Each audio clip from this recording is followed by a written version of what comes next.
भाजपा प्रदेश प्रवक्ता केदारनाथ गुप्ता ने पत्रकार वार्ता को संबोधित करते हुए महिलाओं के सम्मान को लेकर चिंता जताई, जिसमें आज कांग्रेस परिसर में राधिका खेड़ा के साथ उन्हीं के साथी कार्यकर्ताओं द्वारा राधिका खेड़ा के साथ हुए दुर्व्यवहार की कड़ी निंदा करते हुए क्या कुछ कहा, आइए सुनते हैं। आज बहुत ही गंभीर विषय है, चिंता का विषय है। जब भारत देश में सनातन धर्म पर, सनातन संस्कृति पर, सनातन परंपरा पर कांग्रेस का फिर से वार हुआ है। प्रियंका गांधी, सोनिया गांधी, राहुल गांधी जी ये तो लगातार भगवान श्री राम को काल्पनिक कहते रहे। सुप्रीम कोर्ट में 24 वकीलों की फौज खड़ी कर दी कि राम काल्पनिक है, इसे सिद्ध किया जाए।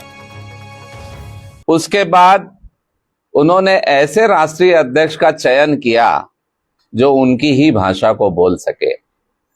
आज मल्लिकार्जुन खड़गे जी लगातार ये बात को कहते हैं कि सनातन धर्म ये गलत है और इसके कारण देश का विकास अवरुद्ध हो रहा है, लोगों में समानता का भाव नहीं है।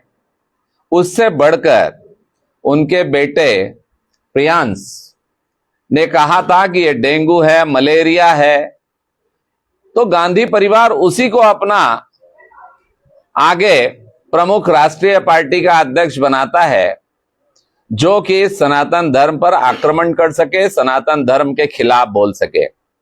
कल इन सब चीजों से आगे बढ़ते हुए मल्लिकार्जुन खड़गे जी का जब छत्तीसगढ़ दौरा हुआ तो उन्होंने मंच से यह बात कही कि शिव डहरिया शिव है और वो राम से लड़ेंगे। शिव डहरिया स्वयं शिव है और राम से लड़के राम को पराजित करेंगे और शिव की विजय होगी।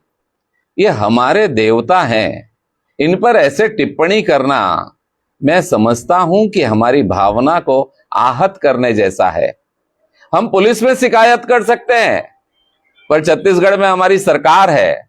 खड़गे जी कहेंगे सरकार का दुरुपयोग हो रहा है, परंतु मैं हिंदू सनातन धर्मियों से और देश प्रदेश के सारे धार्मिक लोगों से, जो चाहे मुस्लिम हो चाहे क्रिश्चियन हो, वो सारे एक दूसरे के धर्म का सम्मान करते हैं। मैं मुसलमान भाइयों से, क्रिश्चियन भाइयों से भी कहूंगा, क्या ये सनातन धर्म का कांग्रेस ऐसे अपमान कर रही है, शिव और राम की लड़ाई की बात कर रही है, क्या ये उचित है?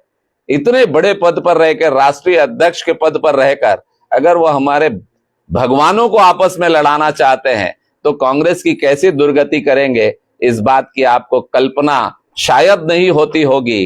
पर मैं आज की एक घटना भी आपको बताना चाहता हूं।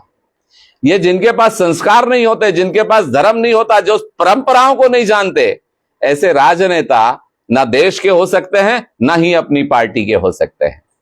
आज कांग्रेस पार्टी की राष्ट्रीय प्रवक्ता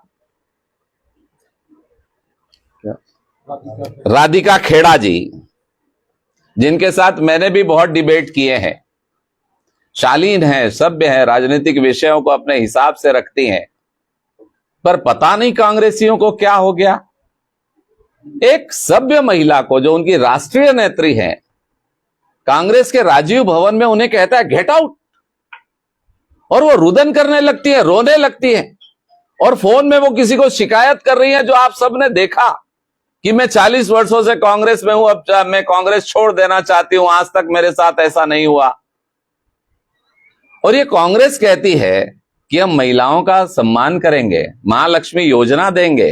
अरे अपने घर परिवार में जो 40 साल से पार्टी की, कांग्रेस पार्टी की सेवा कर रही है, उनका तो सम्मान कर लो। पहले जो घोषणाएं की है, विधवा पेंशन, निराश्रित पेंशन, उसको तो दे देते। 5 साल की सरकार में वो नहीं दे पाए, और अब महालक्ष्मी योजना की बात और राधिका खेड़ा का अपमान, ये तो कहीं से कांग्रेस को मैच नहीं खाता है कि ये कहीं से महतारियों का वंदन, अभिनंदन और महालक्ष्मी योजना जैसी चीजें लाएंगे। उन्होंने ट्वीट किया है कि मैं बेहद दुखी हूं और कौशल्या मां की धरती में एक महिला का अपमान हुआ है। हम राधिका खेड़ा जी से आग्रह करते हैं, निवेदन करते हैं कि राजनीतिक रूप से आप कांग्रेसियों से बच जाइए। बाकी यहां पर मोदी की गारंटी और विष्णुदेव का सुशासन है, आपको कुछ नहीं होगा। और हम सब आपके साथ हैं। और महिलाओं की सुरक्षा के लिए एक राजनीतिक मुद्दे पर हमारे विचार अलग हो सकते हैं, पर अगर एक महिला के रूप में आप पर कोई आपत्तिजनक टिप्पणी होती है, आपसे दुर्व्यवहार होता है, तो भारतीय जनता पार्टी इसके लिए आपके साथ खड़ी है। मैं फिर से कहूंगा कि अभी सुनाई में पड़ रहा है, कुछ पोर्टल में चल रहा है कि वो इतनी दुखी हैं और शायद कोई आपराधिक प्रकरण भी हो सकता है। अब आगे क्या है ये हम नहीं जानते, पर वो खमारडी थाने में जा रही है या जा चुकी हैं, ऐसा मैंने सुना है। और बात आगे तक बढ़ी है, कहीं पर समाचार आ रहे हैं कि उनके भाई पवन खेड़ा भी यहां पर आ रहे हैं। तो मैं उनको इस बात से सुनिश्चित करना चाहता हूं कि यहां माननीय विष्णुदेव साय जी का सुशासन है, मोदी की गारंटी है, आप सुरक्षित हैं, पर अपने स्वाभिमान और सम्मान को कांग्रेसियों से बचाएं। मैं फिर से कहूंगा कि सनातन का अपमान करने वाले ऐसी धृष्टता और गलतियां करते रहते हैं। हमारे शास्त्रों में उल्लेख है, यत्र नारीस्तु पूजयन्ते रमन्ते तत्र देवता, यत्र तास्तु ना पूजयन्ते सर्वस्त्राः फला क्रिया। जहां पर नारी का सम्मान होता है, पूजन होता है, वहां पर देवता रमते हैं, वहां देवता आते हैं, वहां सद्भावना होती है। और जहां नारी का अपमान होता है, वहां सारे फल पुण्य भी हो तो वो नष्ट हो जाते हैं। अब मुझे ऐसा लगता है कि कांग्रेस पार्टी के अंतिम समय चल रहा है और वहां महिला का रुदन हो रहा है। कांग्रेस भवन के अंदर की घटना है, आंसू बह रहे हैं, मां कौशल्या को वो याद कर रही है। तो मुझे ऐसा लगता है कि अब कांग्रेस को भगवान भी नहीं बचा सकता। नमस्कार। सिद्धार्थ जी, एक सवाल है। आप लोगों ने बहुत उदारता के साथ बहुत सारे कांग्रेसियों को जो है भाजपा में प्रवेश दिया। अभी आपने एक लाइन कही कि उन्होंने कहा कांग्रेस छोड़ देना चाहती हूँ, तो क्या राधिका खेड़ा जी के लिए भारतीय जनता पार्टी के दरवाजे खुले हैं? देखिए, ये विचारों की बात है, ये राष्ट्रवाद की बात है।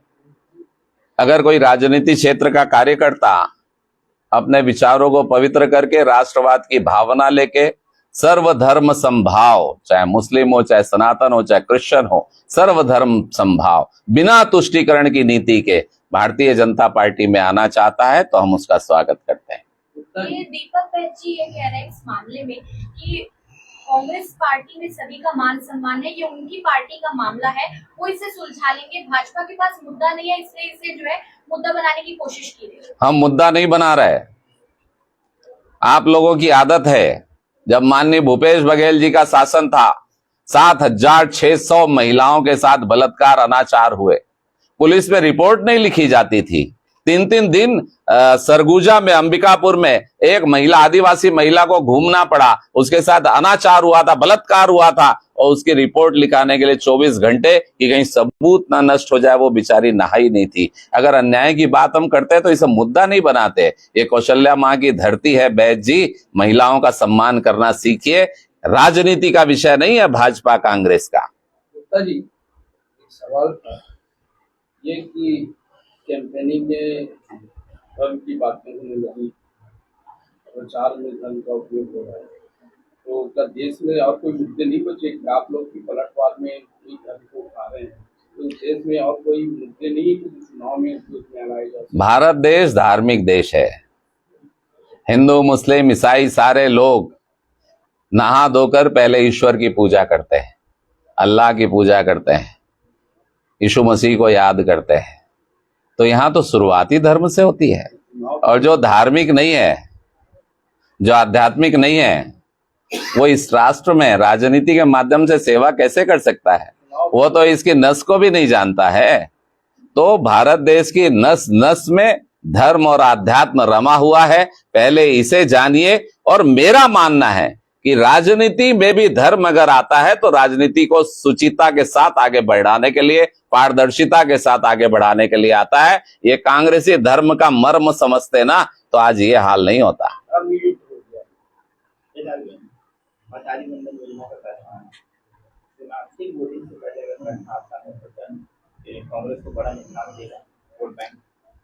देखिए, एक तरफ आज राधिका खेड़ा जी का अपमान होता है, उनके आंसू गिरते हैं, और छत्तीसगढ़ महतारियों का सम्मान होता है। लगातार जब से घोषणा हुई, आज तीसरी किस्त महतारियों के खाते में आ रही है। भाजपा और कांग्रेस का अंतर साफ नजर आ रहा है।